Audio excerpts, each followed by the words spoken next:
Haleluya. Terima kasih. Terima kasih. Terima kasih.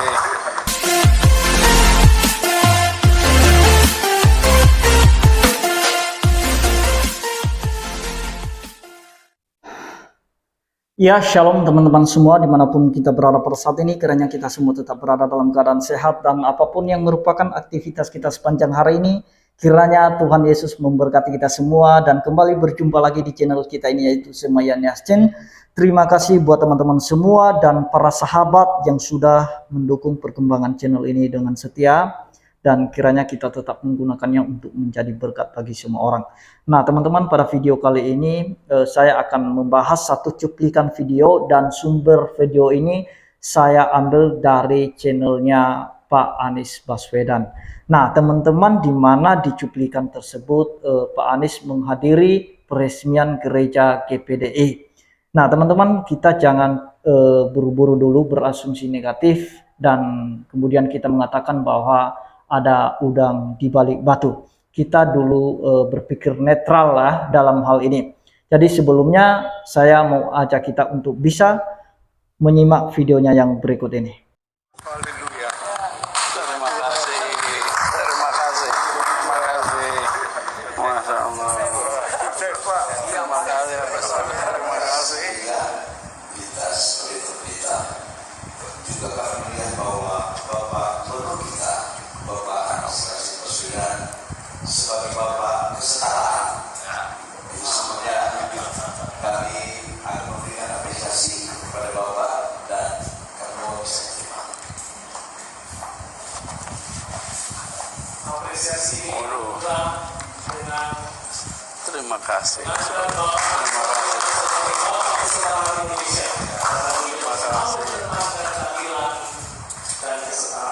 Terima kasih. Amin. Terima kasih. Selamat siang, salam sejahtera untuk semuanya. Salam. Izinkan saya menyampaikan rasa syukur bahwa berkat atas izin Tuhan Yang Maha Kuasa, sebuah ikhtiar mulia dimulakan setahun yang lalu dan diakhirkan di siang hari ini. Kami boleh tepuk tangan untuk semua yang bekerja luar biasa. Saya sangat bergembira. Kami ingin Jakarta ini jadi rumah bagi semua. Bersama ini rumah kita semua. Kita yang membangun kota ini, kita membesarkan kota ini. Dan berkali-kali saya sampaikan, di Jakarta ini seluruh unsur yang ada di bangsa ini terwakili. Seluruh. Dari mana saja ada. Dan kota ini menjadi tempat orang menitipkan harapan. Menitipkan harapan. Datang dengan tidak membawa apa-apa. Tiba di kota ini memberikan peluang untuk menjadi seseorang. Menjadi berubah, meningkat segala macam. Kota ini telah memberikan kesempatan bagi siapapun datang. Karena itu kita ingin kota ini terus menjadi kota yang setara dalam semua aspek. Sehingga kita memiliki perasaan kebersamaan. Semoga hari yang berbahagia ini menandai hari-hari, minggu-minggu, bulan-bulan, tahun-tahun berbahagia ke depan. Dan semoga hari ini menjadi hari bersejarah yang kita akan ingat dalam perjalanan hidup kita. Atas rahmat Tuhan Yang Maha Esa, atas rahmat Tuhan Yang Maha Kuasa, pada hari ini, Sabtu 3 September 2022, Gedung Gereja Pantekosta di Indonesia, Yordan Garden Gria Lestari, dengan ini secara resmi digunakan. Terima kasih. Ya. Permisi.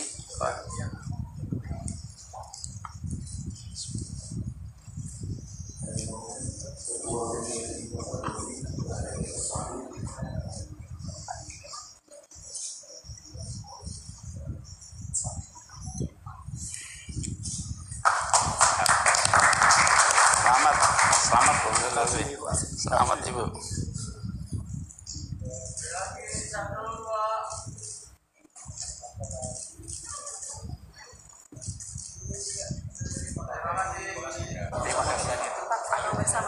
Boleh. Boleh, boleh.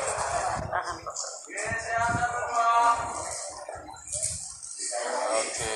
1, 2, 3.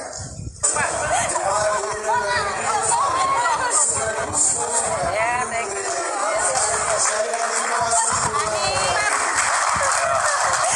Makasih banyak, Pak. Ya ampun. Sukses, sehat selalu, Pak. Amin. Penikmatan boleh, Pak, sama penikmatan. Oh, ini pernyataanmu. Terima kasih. Bapak tadi.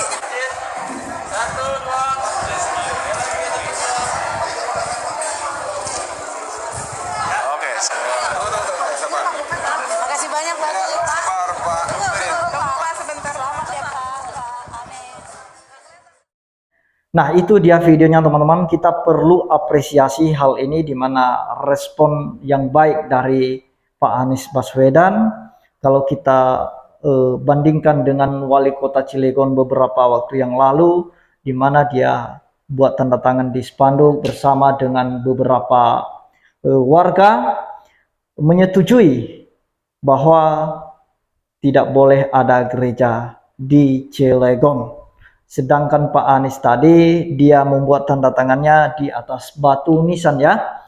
Jadi kita bisa perlu ambil yang baiknya dan apa yang tidak baiknya kita biarkan saja. Nah, teman-teman, dalam hal ini saya membahas ini tidak ada kepentingan apapun ya, dan tidak ada nuansa politik apapun di dalamnya. Hanya saja kita perlu apresiasi dia sebagai pemimpin di DKI. Saya kurang tahu apakah dia masih menjabat ya sebagai gubernur, karena sempat berita kemarin dia diberhentikan menjadi gubernur DKI. Mungkin ada persiapan-persiapan untuk pemilihan atau pemilu di tahun 2024, kita kurang tahu tentang hal itu. Oleh karena itu, mari kita berpikir netral dalam hal ini dan sama sekali tidak ada kepentingan untuk membahas ini.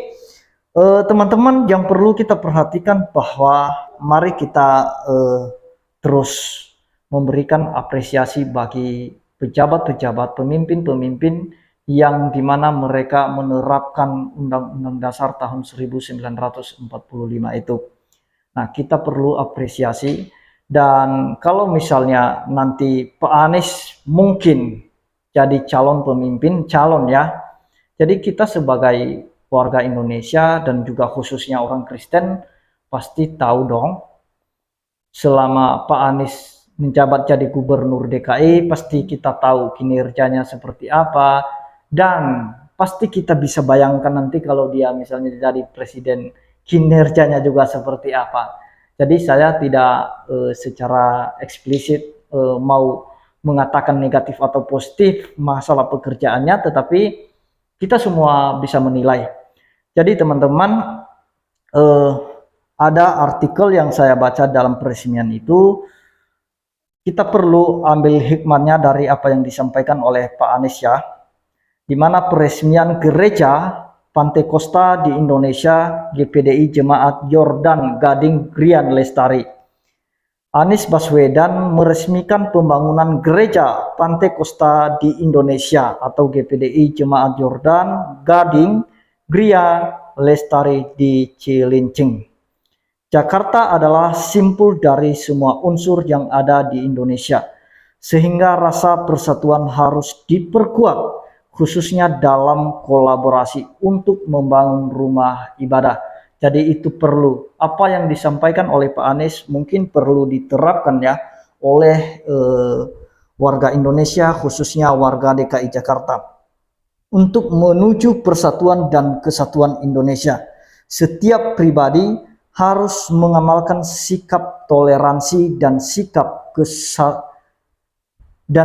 kesetaraan dalam semua aspek, maka selanjutnya akan muncul rasa keadilan sehingga akan terbentuknya rasa persatuan. Nah, teman-teman, di mana Pak Anies di sini dia menyinggung bagaimana kita harus bertoleransi. Mungkin Pak Aniesnya bisa ya memberikan himbauan bagaimana warga DKI Jakarta itu bisa bertoleransi. Tetapi bagaimana dengan orang-orang yang mendukungnya atau mungkin anggota-anggota partai pendukungnya, apakah sama dengan apa yang dikatakan oleh Pak Anies ini, bisa menjunjung tinggi toleransi itu. Jangan sampai nanti, ini yang perlu kita khawatirkan, jangan sampai nanti pendukung Pak Anies ini bisa kecewa. Kenapa? Karena bagi mereka kalau masuk dalam gereja itu bagi mereka oknum-oknum tertentu ya. Bagi mereka kalau masuk gereja itu dianggap berkontribusi dengan para kafir. Nah, sama dengan kejadian di mana Pak Prabowo kemarin itu ya, udah banyak pendukungnya, tiba-tiba setelah selesai Pilpres, Pak Jokowi angkat Pak Prabowo itu masuk ke kabinetnya. Jadi ada banyak pendukung yang kecewa.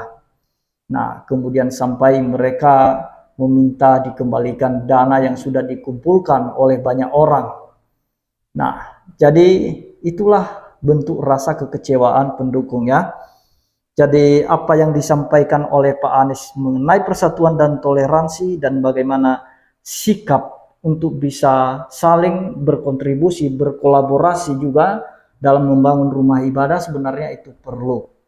Cuman yang saya khawatirkan ini kata-kata Pak Anies ini terlalu indah untuk dikelola oleh Pak Anies. Karena kita tahu ya Pak Anies ini pandai untuk memberikan kata-kata yang cukup bagus dan juga cukup baik untuk dimengerti oleh banyak orang. Nah, jadi kita tetap berpikir positif dalam hal ini, kita tetap apresiasi dan sekali lagi tidak ada nuansa politik dalam hal ini. Hanya saya mengingatkan aja, kita yang lebih tahu sebagai warga Indonesia, setiap pemimpin pejabat itu bisa kita nilai. Semua orang bisa menilai dengan cara yang berbeda-beda. Nah, tapi mari kita tetap doakan siapapun yang terpilih, ya kita tetap terima bagaimanapun itu pemimpin. Jadi demikian yang saya sampaikan teman-teman, kiranya Tuhan Yesus memberkati kita semua. Shalom.